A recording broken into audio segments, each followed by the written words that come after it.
And here we are. I've had all kinds of thoughts going through my head today. I've been through one of the toughest weeks that I've had since I've been on this ministry for the Holy Mother. I pass out the miraculous medals. Um, I get over 1,000 people so far. Not bad.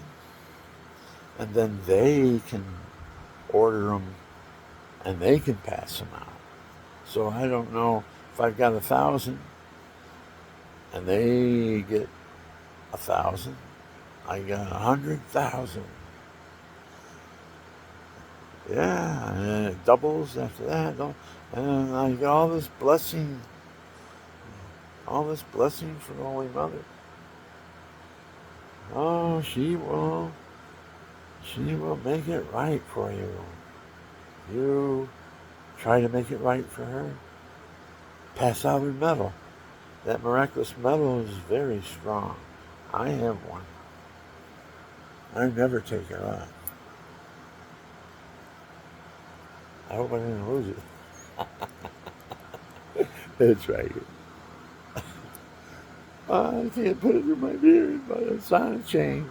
I got a story that goes along with it. I had a gold one, and it was turning gold. Let's put it that way. The silver was coming off of it, and I had it for many years. And there was this panhandler getting money from everybody at front of the store, his store, our church. So he's out there every day.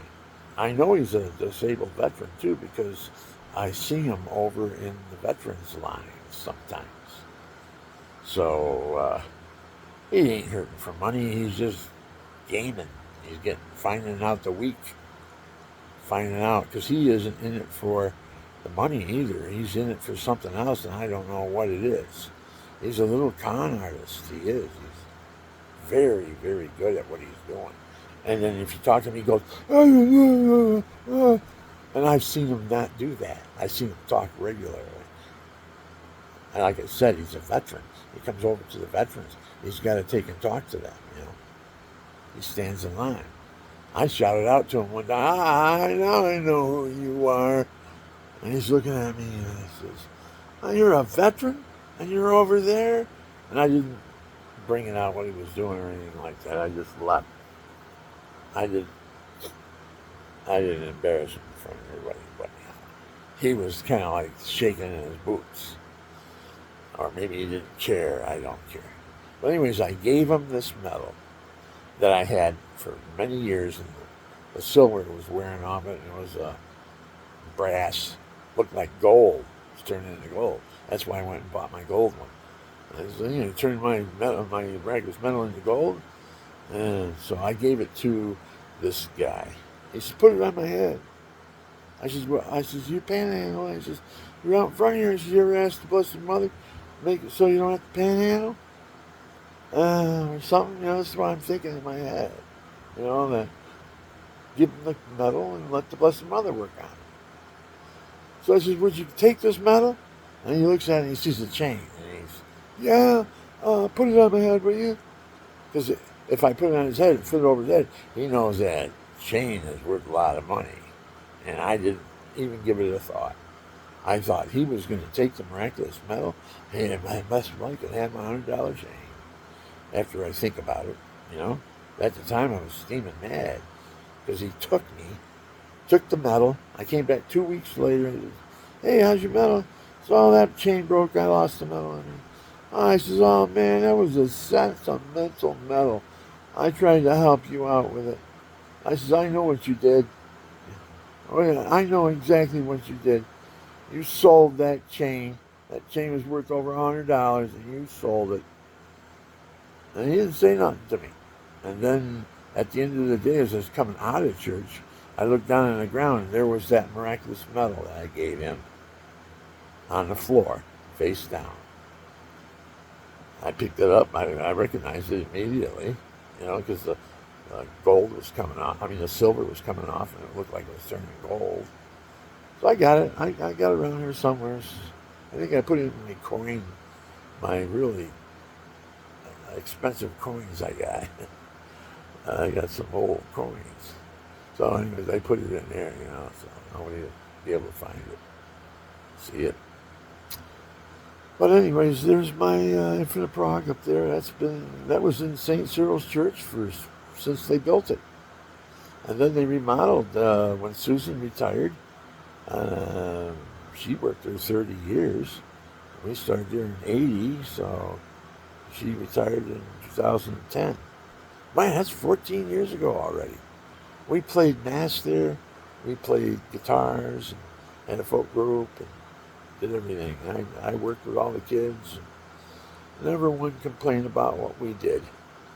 There was those that knew me from when I was a kid and tried to insinuate that I was that same kid, and I'm not. My wife was a DRE, and I was an educated with 2 4-year degrees and 1 2-year degree. And I worked as a teacher and a real estate broker.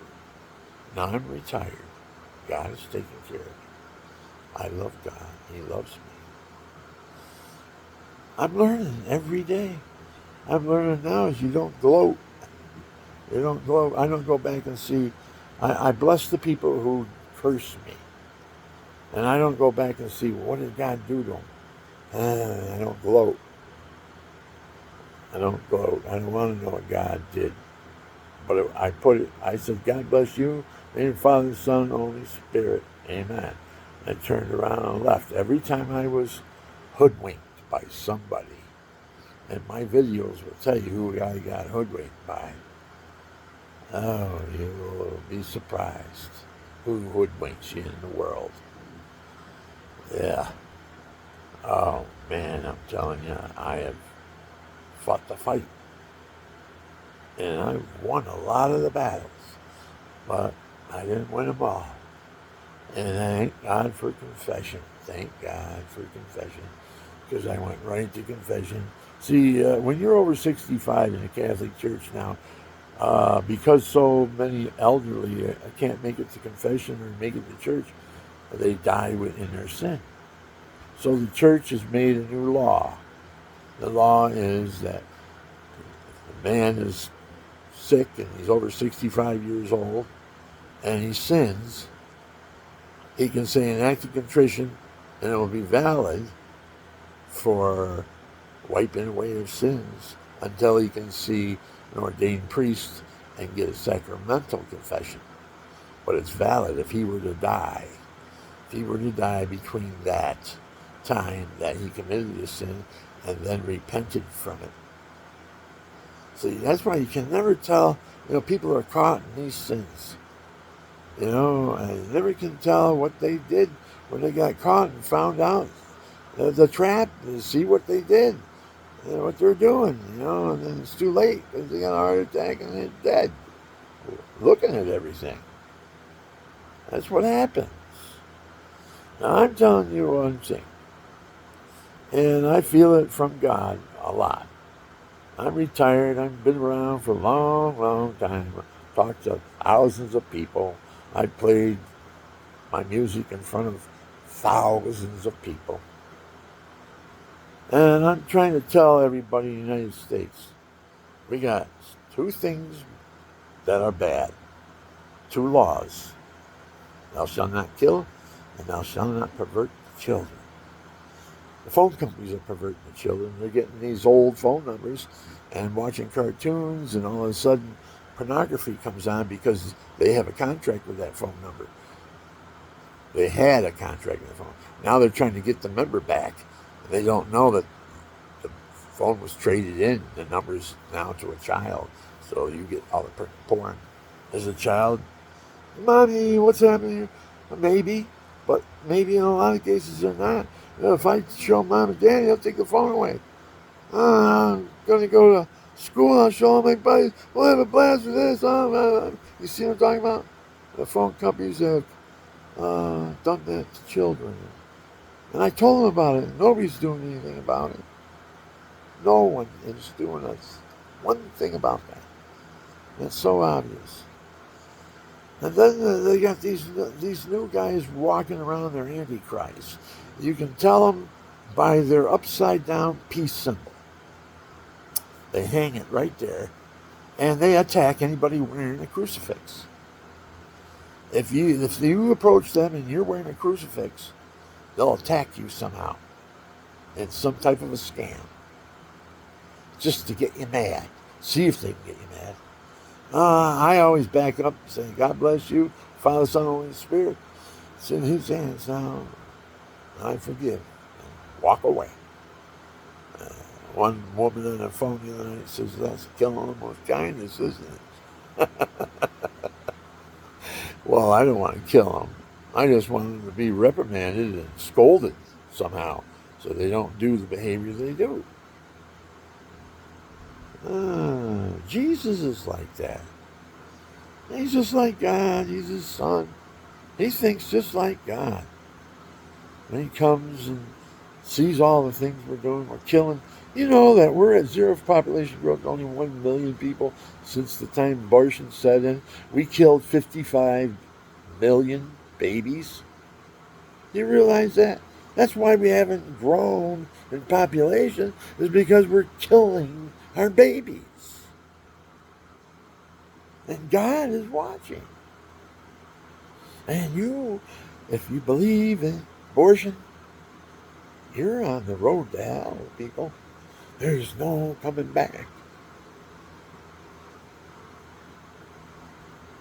God does not want abortions.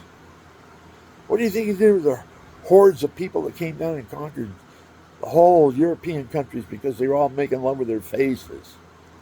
God was disgusted with them, so He had the pagans come down and be disgusted with them. The pagans.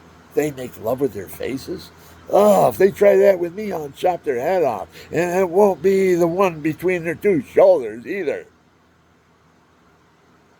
That's what they said back then. That's what I'm saying now.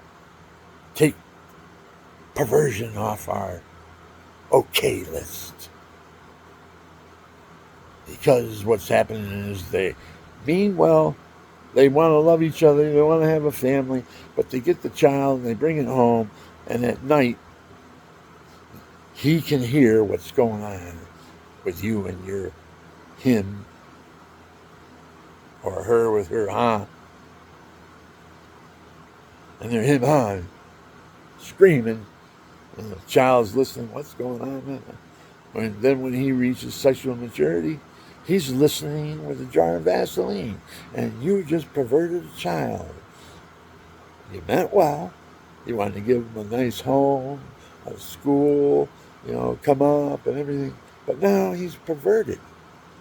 He's looking for another man. Or she's looking for another woman. Because she wants to experience what you guys moan and groan about every night. And I know everybody hears it. You don't care. You want them to hear it. Maybe when they get old enough, who knows? I have no idea what goes through a pervert's mind. But stranger things than that have happened. Believe me. Perverts are perverts. And it's better for them to tie a millstone around their neck and throw themselves in the deepest part of the ocean. Because their punishment in heaven will be twice as bad if they pervert children. Remember that. That's a word of God. It's in the Bible, too. You pervert, you better tie a millstone around your neck and throw yourself in the deepest part of the ocean, because your punishment is going to be worse than that. You pervert children. God grabbed me off the street after being perverted when I was 7, 8, and then by a male at 9. He was a teenager driving a motorcycle. Yeah. I've been through it all. I know what perverts do. And one pervert I knew that did that, He hired women who were dykey like, toughies and all that stuff, and to go start a fight with this girl with great big boobs and rip her blouse off. So he can watch. I'll give you $5 to do that. Oh, okay. Where is she? That type of stuff happens. Because I saw it happen. I never did it. I never paid anybody anything like that. But I saw it happen. Then I realized when I got older, I was that man was a biggest pervert. Triple C's. He knew them all, too. Good God. My God saved me. He got me out the street corner. It was my father, he'd have it with me, Get out of the house. Go look. Go find your, go get a job. Get out of the house. Eat too much. After he used to beat me all the time with a bush stick. Made me go out and pick it off the tree, and he'd peel it and say, son, it's going to hurt me more than it's going to hurt you. And I'm looking at him. Yeah, well, where did you get that saying from? Now that I think about it, and now that how old I am, that's how I think about it. Yeah, where did you get that saying from? It's going to hurt me more than it's going to hurt you. Oh, the first time my father wanted to show me the maker. So I was 5 years old. And he goes, son, says, today I'm going to give you your shower. I says, okay. He says, okay, get the clothes off, get in the shower. I'm in the shower. Okay, Daddy. So I look at my father, he's got his back towards me. I've never seen him with no clothes on. He's always had underwear on. I've never seen him naked. So he turns around and he's completely naked. And he looks at me, and I look at him. Then I look at between his legs, and he's got this big ball of red hair with a little purple nose in the middle of it. He was a redhead. I was born with red hair, too. I'm an Irishman. But he wanted to put this in my mind, so when I got older and thought about it, I laughed my ass off, right? Because that's what he was. He was a comedian. He was probably really one of the best comedians in the state of California at one time. The millionaires knew how good he was, and they had a private club, and it was Donnie Goodguy night there. Microphone and everything. I never saw his plays or anything like that, but everybody, as soon as he walks in the door, he had me with him. I was there for my birthday when I was 35, and he wanted to take me out and show me his circuit and everything. So he took me to his club, and it was a private club, millionaires, and had private interests, had carpeting, all everything. It was really a high-class club. I walked in, and as soon as the doors opened up, Donnie Goodguy was hollered out, right? And everybody starts cheering. And here comes my dad, right? He's the life of the party, man. He's got like 500 jokes, and he knows them all by heart, and he laughs just as hard at them as he did when he first heard them. He gets you rolling on the floor, and he was Donnie Goodguy. Donnie Goodguy. He did it pretty good. He made money. They brought cars in. A couple of the millionaires backed him. They liked him so much, they backed him and put him in business, trying to make some money. I'm a general manager. The only thing they did is they got hoodwinked. The car that was traded in wasn't inspected properly, and he sold it to a relative cheap. They went out, brakes were bad, and they killed themselves. So my dad was really bummed out about that. He had to go out of business, and it was all downhill after that for him.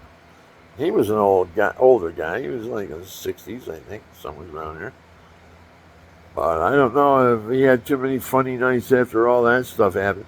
He had a hassle. He had to get rid of all the cars. He's trying to make it so the guy didn't take a big beating from him. He's trying to get all the cars and everything and trying to make him a profit, maybe, and then go out of business because they were being sued because they didn't inspect the car and they sold it. But it wasn't that type of a sell. It wasn't on the market. He gave it as to a relative. My father did. He sold it to a relative, real cheap too, and they didn't have it worked on or anything. They just drove it like, oh, I just bought a new car from the car show, right, or something like that, right? And then the brakes were bad. And they got in a car accident and they died. My dad was the one that had to bite the bullet on that one. I look at that and I say, God in heaven. I remember him telling me, taking me to school when I was a kid. He says, see this bridge, Billy?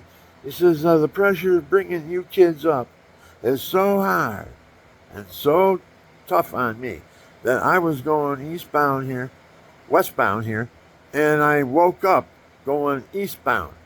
Don't know how I did it because I blacked out from the pressure of raising a family. That's what he told me. He used to take me to that bridge and fish off of it. He knew right where there was a hole. He used to catch the biggest bass off the bridge because he did it when he was a kid. He knew where the holes were in the river, under the Forest Street Bridge. It's been torn down now. And I don't think they allow fishing off of it now. I think it's got a fence over it and everything. Now, a lot of these highway bridges, they have fences. But river bridges, you can cast your pole out. You know, catch a big one, fight it for a while, hope it gets off so you don't have to pull it up. You know, just fight it. You know, I just like getting a big carp, weighs 10 pounds. You know, and start, wow, you want to fight it. My little nephew, I got a nephew, he's not little anymore. He's like 40, 50 years old, somewhere around there, close to it, 50. But, because I'm 75. So my nephews, you know, they'd be in their 40s and 50s, you know. Well, anyways, see, I get off on another track, and that's when you can tell I have dementia. I think it's dementia from pressure in life. Just all the anxiety and everything I go through every day.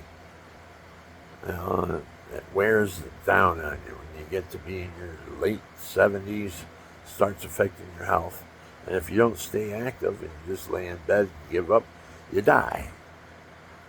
But if you get active, get up, change your diet, watch what you're eating, stay away from all the sugars and everything.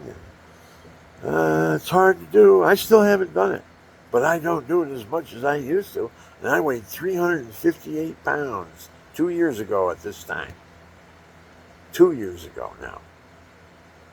But I did lose 158 pounds in 1 year.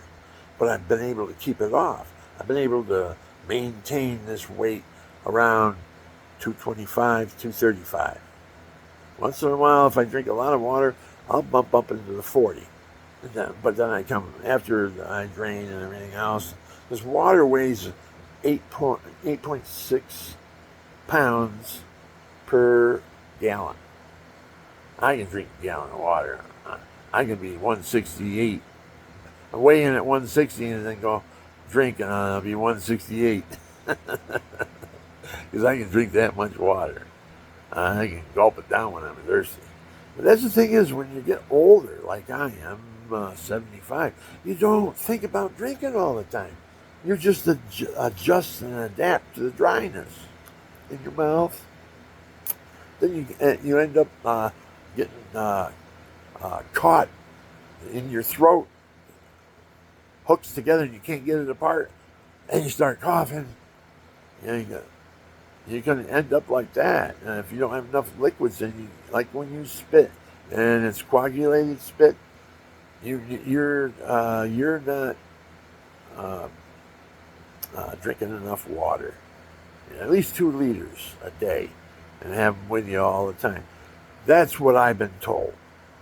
Is that what I do? No, I don't. Because I have dark urine. And it's a sign that you don't have... Well, I take a lot of vitamins. But I haven't taken vitamins in 3 days. So tonight is the night I take my vitamins. I take them every 3 days. Everything. E's and B's and A's and D's, you name it, K's, anything. I'd take it. I got a big pile of it here. I spent a fortune too. But I'm not, in my old age, going to take and let my body suffer at all. I'm going to take and be young again, And that's what I am. I'm 75 years old, and I'm in a wheelchair sometimes. I'm on a walker sometimes. I walk with a cane sometimes. And sometimes I get with no feet, with bare feet. I get up and I walk out and I walk and blend into the world, into the earth. I let the negative come into the negative, make me positive.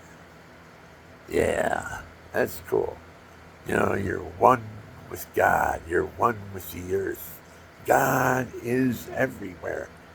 Can you imagine that there's galaxies out there that have so many stars in them that we can't even comprehend how many stars?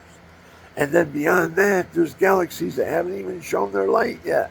They're so far away. They're so huge. But once their light starts coming, you see the light in the back of my head? That's called twilight. That is going to be the norm for heaven, a twilight. And then there'll be breaks with the sun. Whenever we go by, I don't know how God is in a spaceship or what, but man, when we go past the nice sun, he'll open the clouds up. Yeah, he'll open the clouds up so we can all see it. But until then, there's going to be Twilight Zone. That's where I live. I live in the Twilight Zone. The Allegheny Plateau. It's above everybody else. We don't get the weather, but we get weather once in a while if we're bad. There's a lot of bad going on. We'll get a good storm because God, he reprimands. Get out to the bush and get a stick and bring it in here. You misbehave today, you're going to get a thrashing. Okay, Dad. Go out there and get the stick, come back. He takes it and peels it in front of you. And the white shows with the lumps sticking out where he took and ripped off the other branches. So they hurt. They're like thorns going into you when you get whipped. And then after you're whipped, you got blood oozing out of those welts. So your mother, she goes, stick them in a tub of cold water. They'll stick us in jail tomorrow if they see what you did to them. That's the exact words. Exact words. And my brother Mike included. Him and I used to sit in the tub after we got our whipping, looking at each other, man. My brother goes, after a while, those welts, they feel good. I go, oh boy, oh, poor Mikey. Mikey likes pain. Oh, Mikey. And Jimmy. Jimmy was the youngest. He was my baby brother. I changed his diapers. I had a picture of him folded up in when they were screwing with my brain. They were going to put me in an orphanage because of my behavior. My dad, he had took me in a car, and they pulled up to some school where everybody's wearing black robes, walking around, probably some type of monastery or something. It says, that's the orphanage you're going into if you don't start behaving. I don't know, if maybe I should just put you in it right now. And I'm looking, seeing all these guys with black on, they're walking around. Their brothers should have been, they were dark, they were black, so not skin. They were white skinned, a lot of them were. I didn't see any black people with black on. So all I saw was white people with black. So it was some type of monastery it took me to. Put the fear in me. If I don't, that's where they're going to put me. Put me in an orphanage and get rid of you because we don't want you doing what you're doing anymore. I don't know what I was doing. Causing my mother to have a headache, probably. I don't know.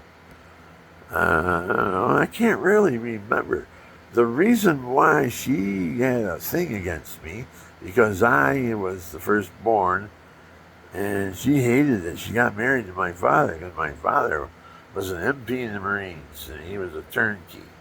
And he's the guy that locked the door, and he goes, "You're in, and you're not getting out until your time's up, so you're not going to be happy here because I'm going to make sure you're not happy. So you don't want to come back again. So be ready." And then they march you to death like Marines. All the while you're there, I was put there unjustly. Unjustly. I wrote the whole report out. I mean, I was in California and the buses went on strike.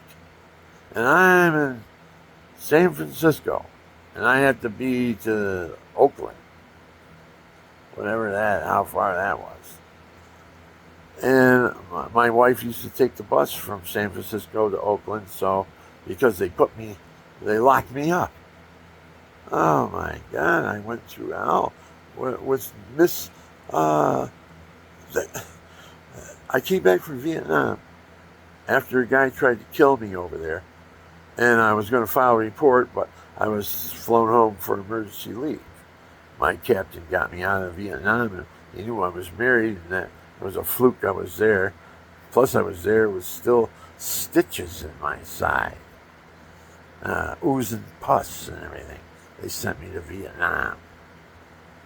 So I'm standing there, 19 years old, tough as nails. Give me the rockets. I loaded the boat up, man. Walking the plank back and forth with a rocket on my shoulder. The captain just looked at me, watching me. He liked me. There's not a Marine. He says, "Now there's a good Navy man right there." And he came down and he helped me. He took the rocket from me. Everybody was watching. The captain came down. When I brought that rocket across that plank, balancing myself, and handed it to him, everybody was watching too. They were all going, "Ooh," they were watching me. They thought I was going to go in, man. But I walked the plank with a rocket. You know, these things are huge, man. They're huge. I had one on my shoulder. And I'm walking the plank from the dock where all the rockets are, and where we're loading the Cameron, to the ship. There's a plank. You got to walk it. You got to be cool, man. You got to be able to walk the plank. And then the captain, it was so exciting to watch me do it. Because I lose my balance, and you think, and I get it, and I come back, and I make it, and I give it, and I laugh, and I run back across the plank to get another rocket. Come back. I think we were alone. What we know, $5,000, 5,000 rockets at a time. Not only me, it was hand by hand too. The guys would get in lines, and everybody grab a rocket and hand it next guy, and the next guy, and the next guy, and the next guy, until it got to its tube. There were these big 10-inch diameter tubes all through the ship. They were everywhere, and that's where they put the rockets. And then during Rocket 1, lines would just line up and just take them out of tubes and feed them to the elevator. Elevator takes them up. There were 16 rockets every 3 seconds. We were called the Puff of the Sea. That's all you saw was a puff of smoke. And 16 rockets fly. When they hit, where do you run to get away from them? Because 16 more are coming. And 16 more are coming. And 16 more.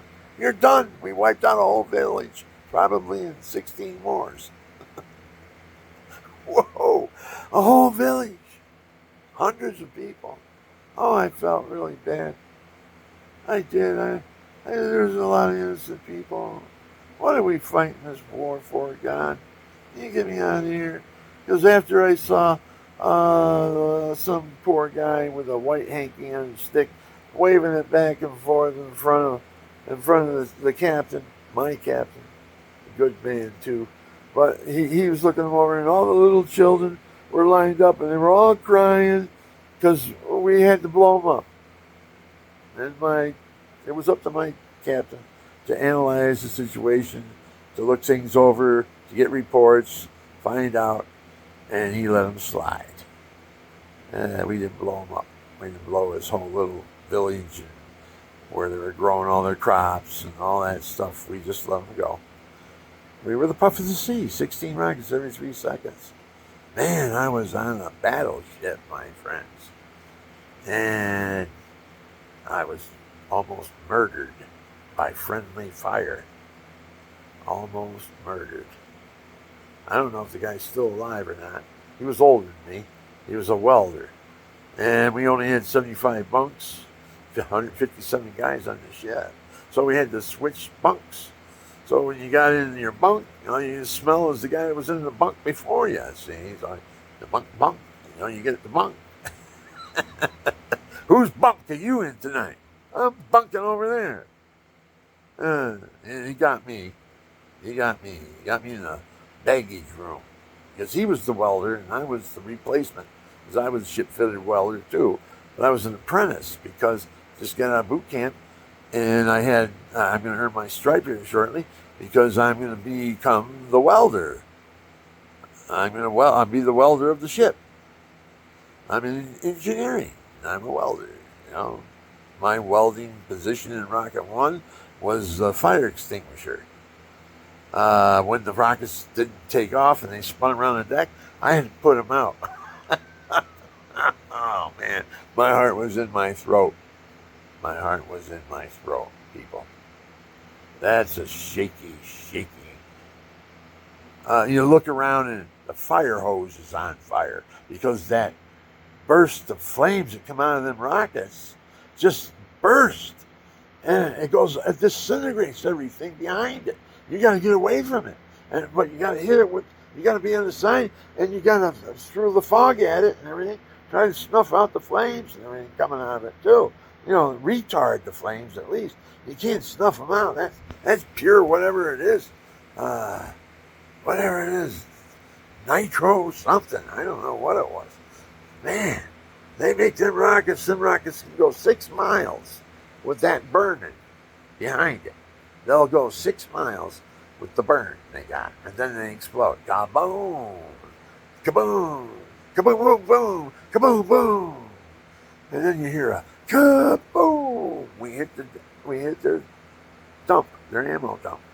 When you hear that huge kaboom, we hit their ammo dump because our spotter planes were watching them. Our helicopters and our spotter planes fly over and they watch. They're bringing in stuff. They're putting a lot of ammo in there, huh? And then they wire back, and we get the Rocket 1 order, and the ship is put into its spot, and then the planes go over, and they call back the concordance of where they're spotting the ammo dump, and it goes in our computer. Then our rockets go like this. They're like this, and the ship is just moving with it, but our rockets are steady. So, and then our rockets going, and it goes up, straight up.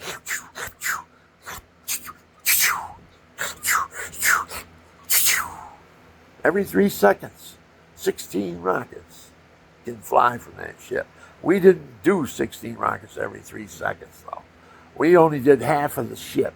That's the full ship. There was 4 launchers on each side of the ship with 2 rockets coming out of each launcher. So 8 and 8 is 16. 16 rockets. Every 3 seconds, there was a crew of guys down feeding every one of those launchers, hand by hand, on the elevator, into the thing. And it was just nonstop for hours. We would just do that. Just pound away wherever we went. So we would let off a spurt and get the results the next day in a little press thing. How many were killed, how many were injured, what the damage was, but we couldn't send it home in the mail or anything. We couldn't tell anybody that. It was just private for us to know what was going on because we're curious. What are we doing here? All my fingerprints are on all those rockets, and I loaded them on the ship. I say, hey man, what are you trying to make of me here? Who am I killing here? Are these people really need to be killed? And then they say, oh, well, you've watched a couple of videos about what happened to our Vietnam tunnel runners. How many heads got chopped off when they came up out of the tunnel, and the VC's waiting there with a golfing sickle, chops your head right off, stick it out of the hole to look around. Yeah. Yeah, it's a dog eat dog world in that country. That's who we were after, those groundhog people that came out at night and raped and stole and everything like that, and went back down in their huts, their tunnels during the day, the heat of the day, because it was hot. And they came out at night, did their thing, and that's the war we had to fight. That was a horrible war. I'm thinking, when did that start? That was about when we had abortion laws in the United States. The worst of it, the last half of it, was the worst of the war. The first half was pretty, there's a lot of the Army and all that stuff. But the Navy, once we got in, and you could take a fire, because there was a white planes that sat in the ocean 4 feet deeper than us. It was our sister ship. And it says, what's that? How come it's so deep down? Oh, the armor plating on the side, because they go all the way up the river to where it narrows. Machine gun fire can blow you apart. So they got these big, huge sides to them, metal that deters hand grenades and everything. That's what happened to me. The guy told me, if you sleep in my bunk, you'll be sorry. And I says, well, okay. So I didn't sleep in his bunk. Everybody's asking me, hey, next time, what are you sleeping in the bag room for? They're all thinking I'm going through everybody's bag or something. No, I says, the guy, he says, he's a petty officer. He just got his stripe, too, they all said. Don't pay attention to him. He can't tell you not to sleep in that bunk. Go ahead and sleep in it. Don't be sleeping in the bag room. You don't have to sleep there. Because the bag one wasn't air. I don't know if it was air conditioned. Maybe it was, because it seeped through the bag room. So, anyways, to get back on the subject, where was I?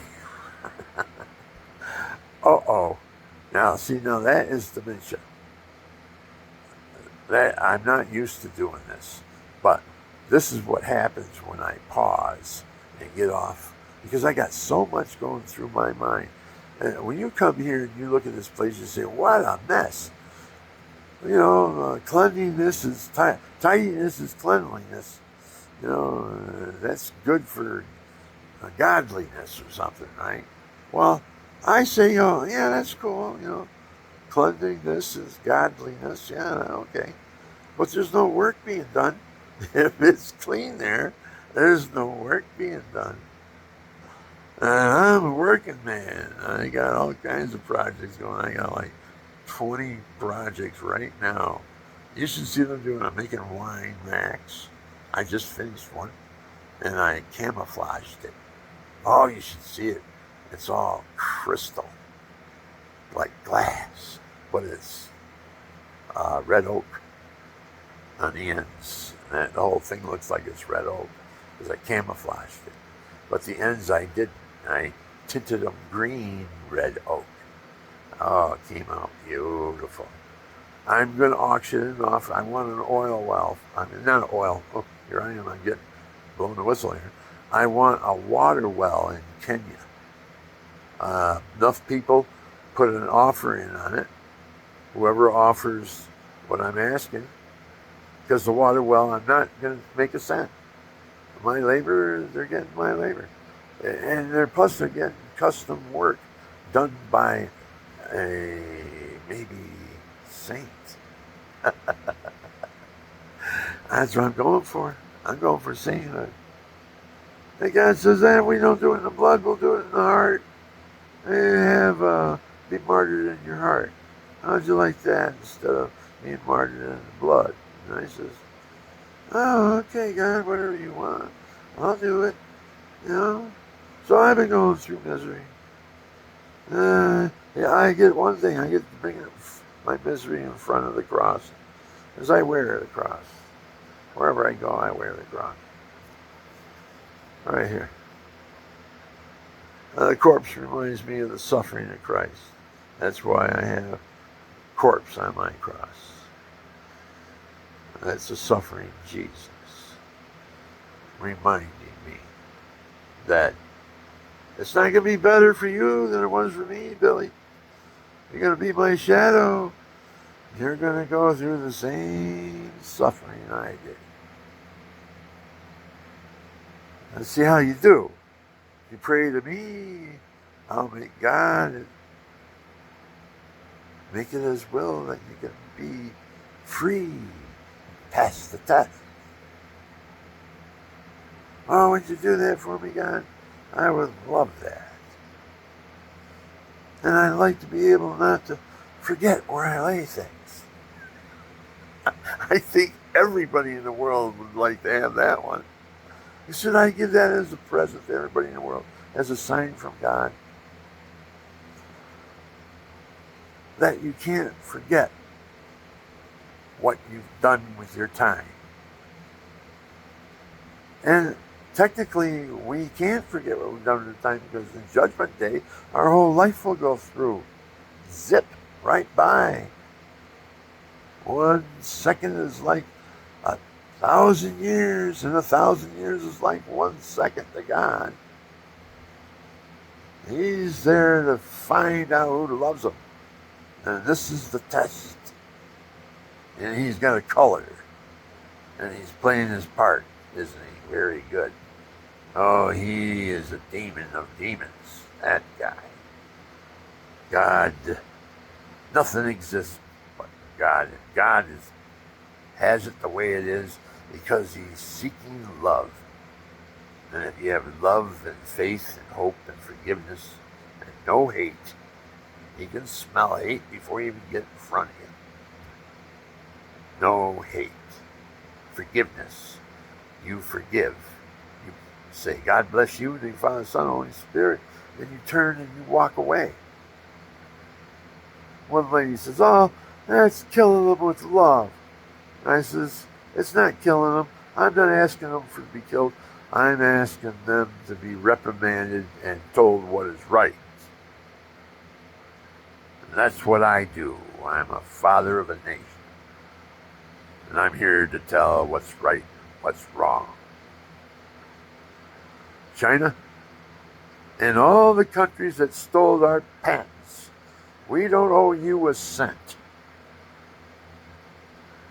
If you want to try to collect it, make sure you got a good cave to run to after it's all over with. You want to start something? You're coming in, you're taking control of our phones, you're taking control of our companies, you're taking control, and arbitration. You can't take you to court to get our money, and now you get hoodwinked by you. All the patents you stole went on the market with cheap labor, beat us on the market. Then when you got all the money, your product went up in looks and quality.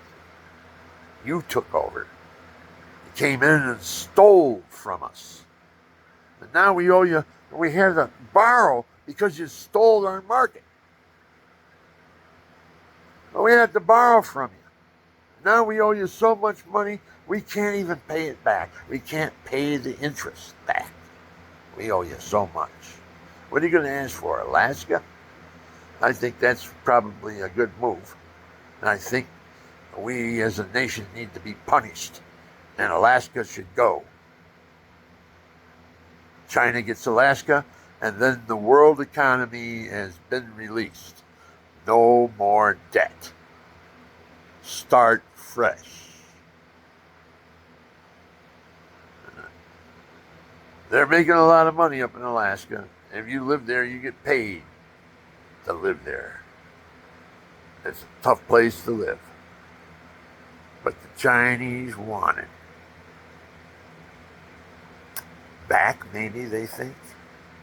Maybe they owned it at one time, millions of years ago. Who knows? I don't know what happened in this world. God only works with the finite pollywog like I am. I was a little brain in a stem going up the river of life. I found a nest and I became a man. Now here I am. My brain and my stem is shrinking. I'm 75. I was 5'10", now I'm 5'7.5".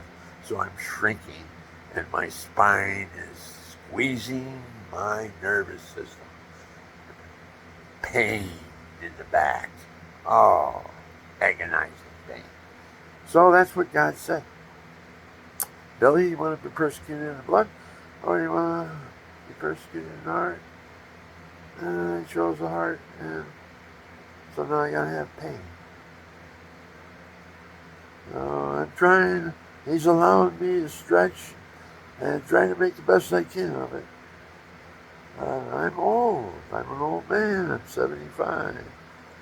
I think I can live another 70, though. I'm going to fight to try. I'm going to live another 70. I'm going to get in shape. I got barbells. I got my punching bag up. I got a speed bag going. I'm riding a bike. I'm 75. I'm trying to get up with the wheelchair. Sometimes I get in a wheelchair. Sometimes I'm on a walker. Sometimes I have a cane. And sometimes I can walk with my bare feet on the ground around my property. Thank you, God. Thank you, Holy Father, for all that. It's threatened. It's been threatened. People want to they're frothing at the bit to get me into some type of a situation where they can steal everything from me. I don't know what's going on in people's minds. I got a little hermitage here. It's called the Shadow of the Rosary Hermitage. Shadow of the Rosary. And I've got a Star of David out there with a crucifix in the middle of it. This is out in the front now of the gate. There's a big 8-foot fence. Can't get over it. It will topple. He won't be able to get over it. It's big. Let's take the boards out. Come in with a crowbar or something like that. But I'm going to get them screwed in here. People can't do that in the future. In case I get famous. Because I got an album out right now. I just put a sampler out. It's 34 minutes. It's on my website. It's called William Nixon at hyphen FH7IC. And it's the 34-minute practice tape that I'm pointing out. You go in and punch it and listen to it. Because I have a little spiel in there, and then I have my music. My 3 songs that I want to put on my CD. I have a book with 60 songs in it. It's never been published. It is published. It was published at one time, but nobody bought it. Just the local people and all the churches and stuff knew us. They wanted our music. The book is called Songs of the Pilgrim People. That's where we were. We were pilgrim people seeking God's will. In this world of great despair, I am lost yet seeking, looking for the answer. What's there to believe in? Holy of holies, fill me with your love. Send forth your spirit. Touch me from above with your love. Hallelujah. And it goes into the rhythm, and then there's harmonica, and there's a foot beat, and then there's tambourines, and there's going to be an organ and a piano, because I just bought one. I'm going to put in my chords and stuff. I know my key. If you know your key, and then you know the antidote, the pentatonic scale, for one, and you know that, then any note that you play can be coming from your heart into your brain and out to your fingertips.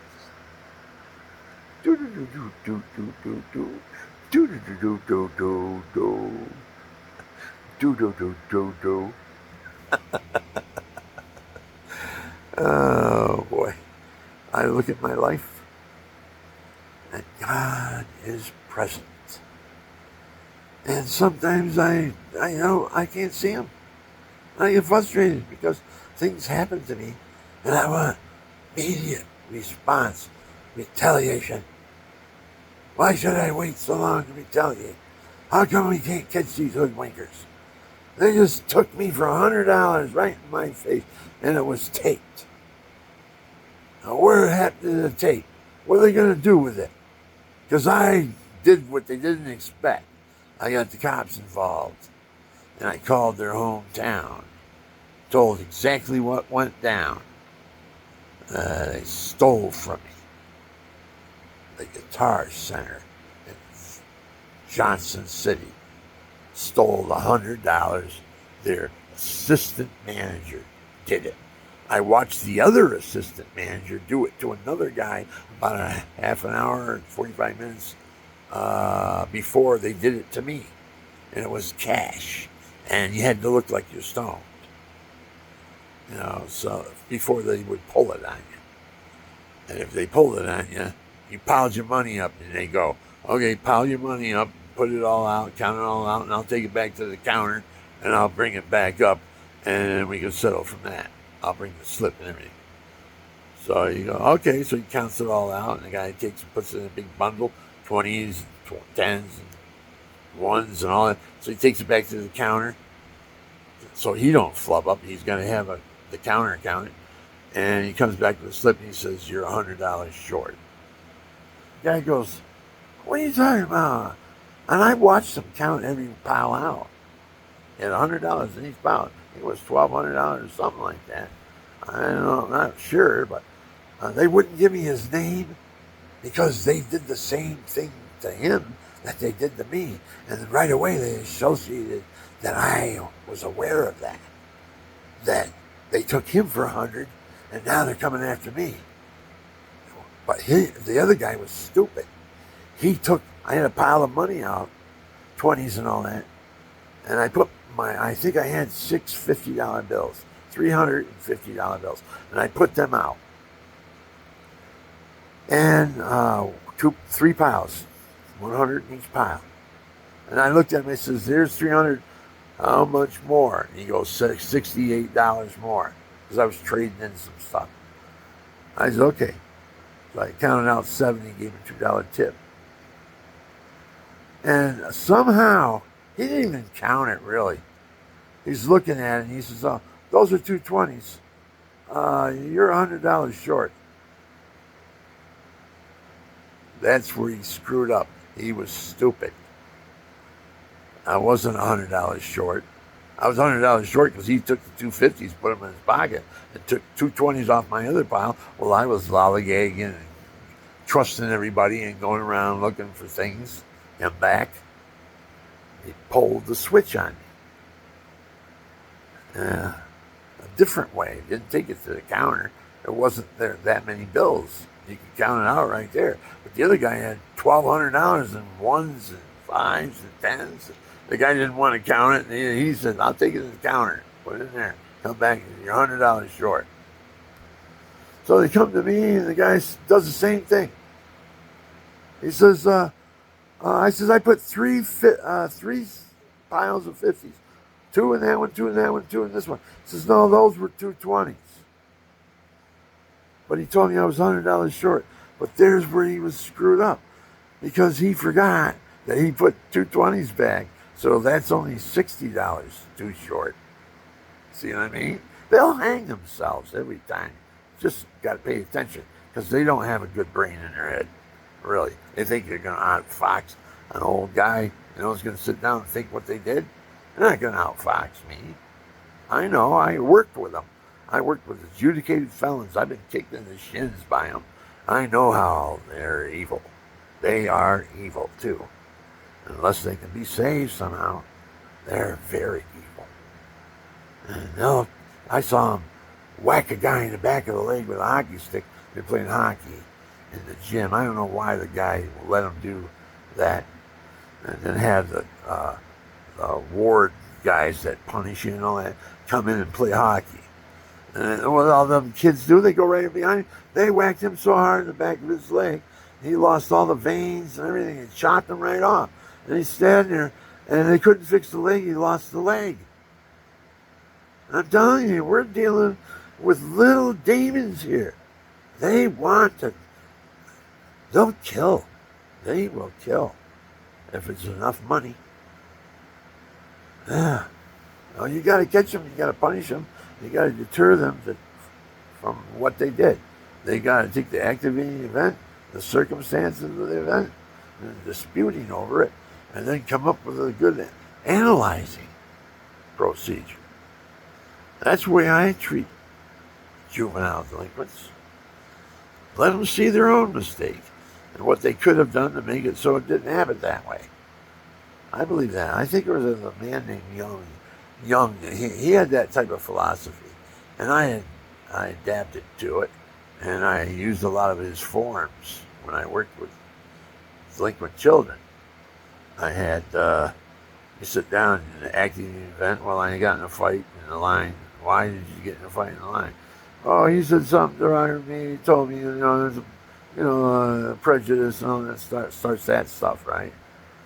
And so we come to blows. I hit him, and he come trying to hit me back. And I was the monitor for the school, monitoring the line, and I saw all this stuff go down. A lot of these guys, it's a suicidal thing. They don't want to be in the school that they're at, but they've been put there and adjudicated by the court. So they're going to take and try to get kicked out so they can go somewhere else where they got horses, maybe. There's no horses in our school. That's how they got a lot of these guys. Oh, you go up to the correction farm, they got a barn with horses in it. You get the horseback grind, and all this other stuff you get to do. So the guys think he's going away to camp, Gets up there, all he does is get beat up by everybody, so he's in the pecking order, so they know where he stands. Okay, I can kick your ass. Oh, you think you can kick my ass? Oh, yeah, okay. Then you go at it, and then you find out if you kick his or he kicks yours. Oh, boy. I was brought up the hard way, the tough way. I was fighting in the ring when I was 15. Fighting pros. And they said, slow down, son, or I'm going to give you a good one. And I got my first punch in the jaw from a professional fighter. And it knocked me, put me in another world. Just about. I stood there because it was just like a love tap, really, because he could have took my head off. He's a pro. And I was sitting there boxing with him. And I was hitting too hard, probably. And he's saying, better slow down, son, or you're going to be sorry. Every time it was like that, too. I fought the J.T. Dowell, his name was, Florida. He's a Florida State champion. He came in the gym, and I was in top shape. I had been running. My weight was right on. I wasn't pro, but I was wanting to box somebody real good. Just box him and stay away from him and point and all that stuff. I got him so frustrated by the third round, I think it was. He says, hey, man, slow down. We're not fighting for money here. Slow down. Just punch a little bit. Mix it up a little. Because I kept him away, man. He come around me. Bam, bam, bam, bam, boom. I keep him away. Bam, bam, bam. You know what the heck is going on with me. I was an amateur, he's thinking, probably. So he said, hey, man, come on. We're not fighting for money. Slow down. So I slowed down like a stupid. I dropped my guard. And wham, he hit me in the liver. Broke all my ribs. He was a professional fighter, too. But he did that because I frustrated him for 3 rounds. He couldn't punch it out with me or anything, I beat him as an amateur. He couldn't. I won the fight. If we were fighting as amateurs, I would have won the fight over the Florida State champion. middleweight professional. Yeah, even the people that watched the fight said, "Boy, you gave him pretty good looking there at those first rounds." And then when I slowed down, I dropped my guard because he says, "Hey man, this is not a fight for money here." He says, "Slow it down." I said, "Okay, I'll slow it down." Then it got heated. And when it got heated, he got mad again. And then he just ripped one right into me, man. Put me on my knees for 8 weeks. Hit me in my liver. Oh, I thought I was going to die. He hit me so hard. Slow it down. If I would have stayed on defense, kept him off me like I'm a fighter, that's what a fighter does. That's what I was trained to do. I was good at it. But no, I had to mix it up. Let my guard down and stuff. And he didn't show any mercy at all. He just blasted one right in my ribs. Like I stood there and said nigger, nigger, nigger to him or something. Like that's what's happening in the world. My brother had it happen to him. Some big Sonny Liston type guy, truck driver, pulls up. My brother's on the phone out in California.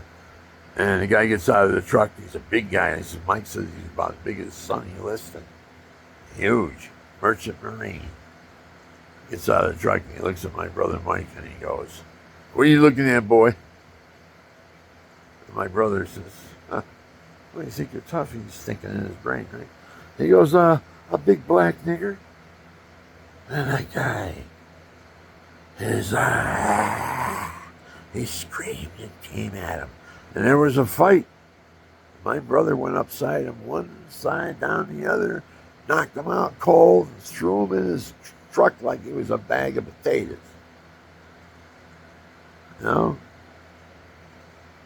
So this guy, he comes through, he comes around, he gets the thing. Hey, he's steaming mad. That son of a bitch. My brother had his back to him, was talking on the phone, and he was drunk. He was drunk, but he was a good fighting drunk.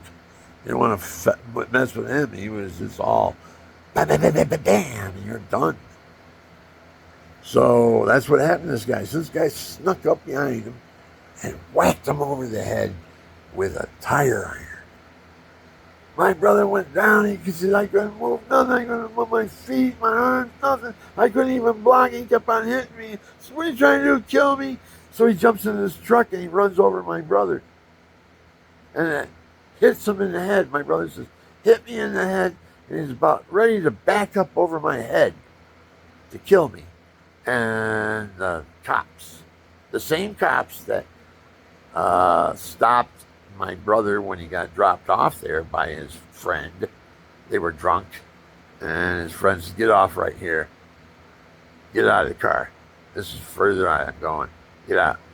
Oh, my brother was drunk and he was drunk. And so my brother got out and the guy took off, right? Went his way. My brother's trying to find a ride on the phone. And that's what happened. Big merchant marine truck driver come up and looking at my brother Mike. My brother's probably just looking right back at him. Well, you ain't gonna intimidate me.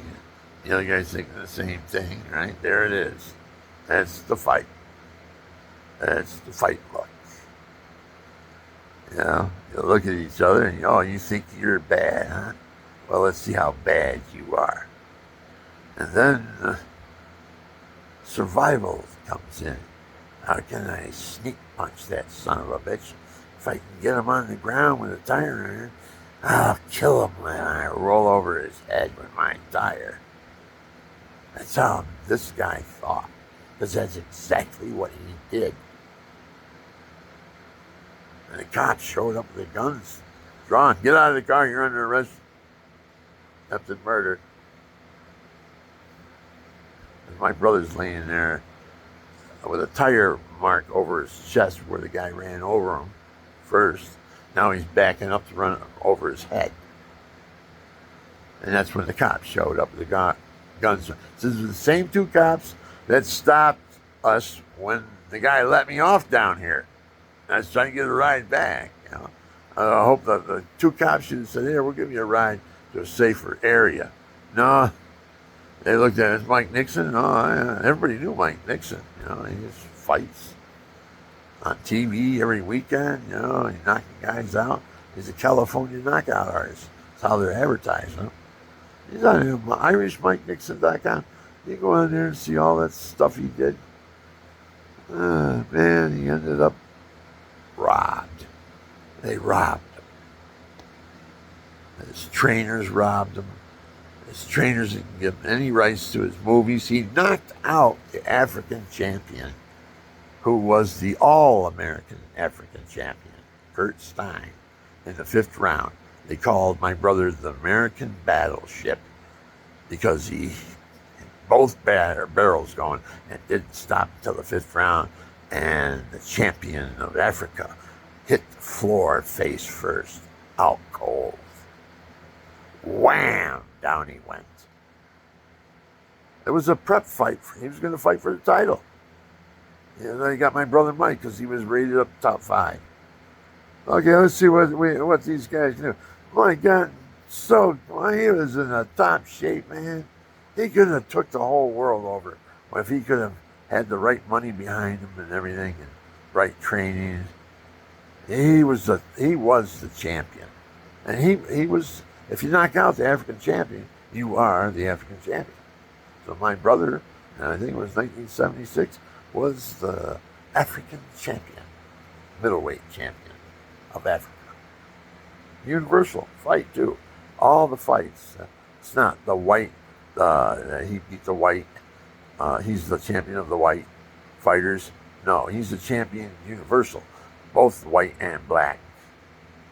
See, my brother Mike. Here's this Mike. I said, Mike, I said, you hang right in there with the black guys, man.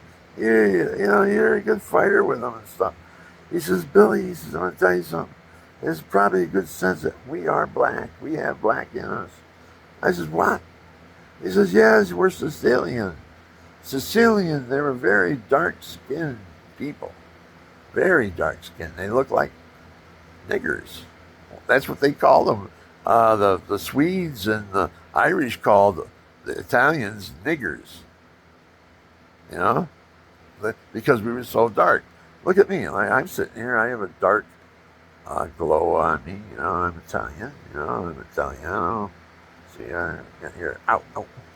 I'm going on an oil treatment right now. I've been oiled. Everything is soaking.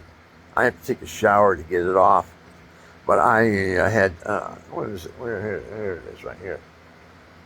I'll show you what I'm doing. Ow. See the point on this? This is the point bottle.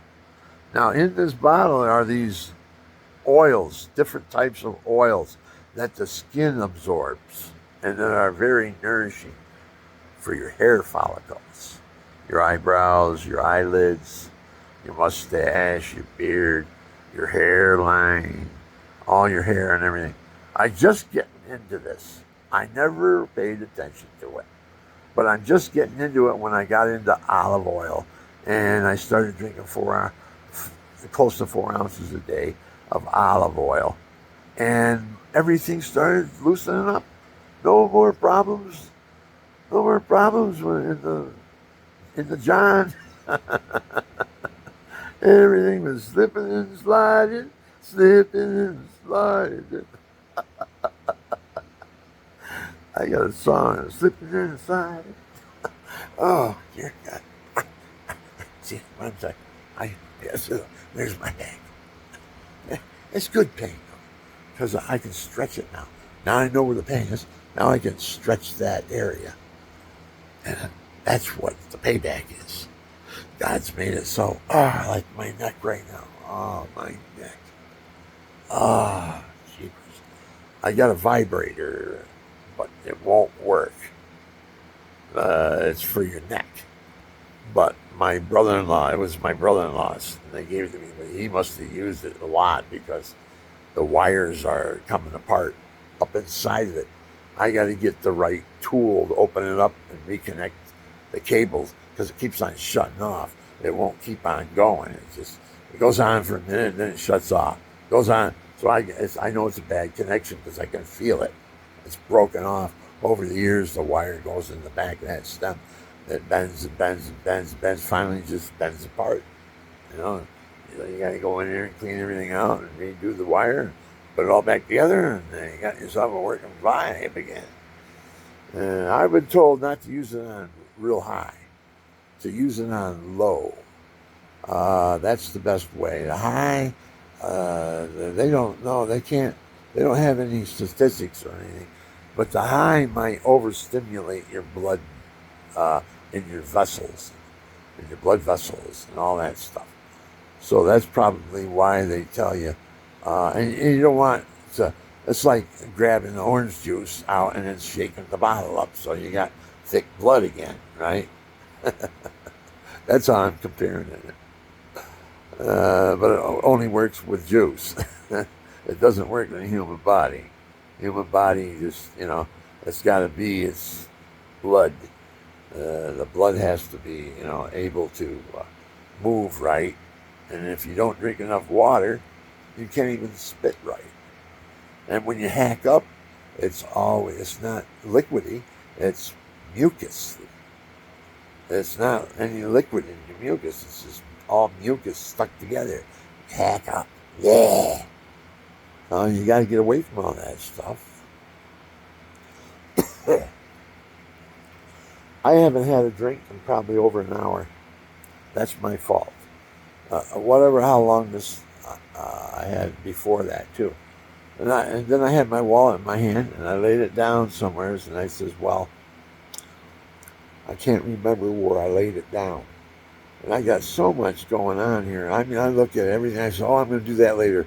And I'm looking around. Oh, I'm going to do that later. Oh, you got to see what I'm going to do later, though, really. Because my table is almost dry. I put the second coat of polyurethane on it. The third coat. No, this is going to be the fourth coat. I'm sorry. I put one on.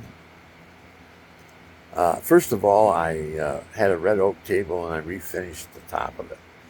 I got pictures of it and I posted it and all that. And then I said I was going to do something about putting my wine rack as a looked like camouflage. Camouflage my wine rack. So I did that. And it came out beautiful. I have a green tint to red oak. I have a red oak finish, like on a table, but on my wine racks, I have a red oak finish on each end of the wine rack. I have a piece cut out only in oak, because all the center ones are all joined together with polyurethane, and they're not oak. They're hemlock. And I got them tightly put together. And now I'm putting the polyurethane on, and the polyurethane on will just seal the deal. I don't know if they're dropped or something like that. They might crack or something, but I got 3 coats on my wine rack. It's almost finished. I'm going to take a picture of it here before I put the last coat on it. And also I got the last coat I put on the table has to be a leveling coat where you don't use a brush. See? You don't use a brush. You pour it on and you let it level, but you got to have your sides up so it doesn't go over the sides and onto the floor, which it did. So I'm going to change the floor anyway, so it doesn't bother me, because I'm putting a slate floor in. I'm thinking either a slate floor or a partially slate floor, probably around when you do the dishes and all that.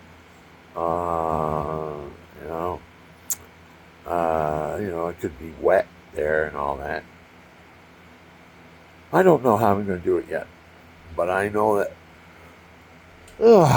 the tile that's on the floor right now has been there 44 years. I want to change, because I put that type of tile on the floor, brown brick, because I did the walls red brick, and the floor matched the walls. I had a nice kitchen. I had vinyl tops, though. Now I've got granite tops. It was more money, but we've always wanted it, and just cutting food on it is delightful. Paper plate down and chop up your veggies, everything, with a big chopping knife right on there. You don't have to chop a board or anything. You know, you scrape it if you want and make sure you get everything up. That's cool. That's a nice. I like that feature. I have imitation marble in the bathroom as my countertops there. So I haven't really experienced stone or granite or anything. And this is like the second year going now because we got it last year. I got it her last birthday last year on her birthday. This year on her birthday, I forgot what I got. I got a whole bunch of stuff. I got a whole, you know, but my when I sit like this, I can't do that. I got to get up and walk around because my legs will start swelling up. Poor circulation in it because you're not moving. In your old age, you can't lay in bed. You can't sit around because if you do, you just fill up with fluids and your legs hang on. Unless you elevate your legs, that's the trick to it. Be someplace where your legs are elevated when you're old. That's not gonna get you. Unless you got your weight down and you're cooking, which I'm trying to do. I'm trying to get my weight down and make sure. Oh, I'm looking for my wallet. I know it's right in front of me. It was in my hand, and I don't know where I'd do with it.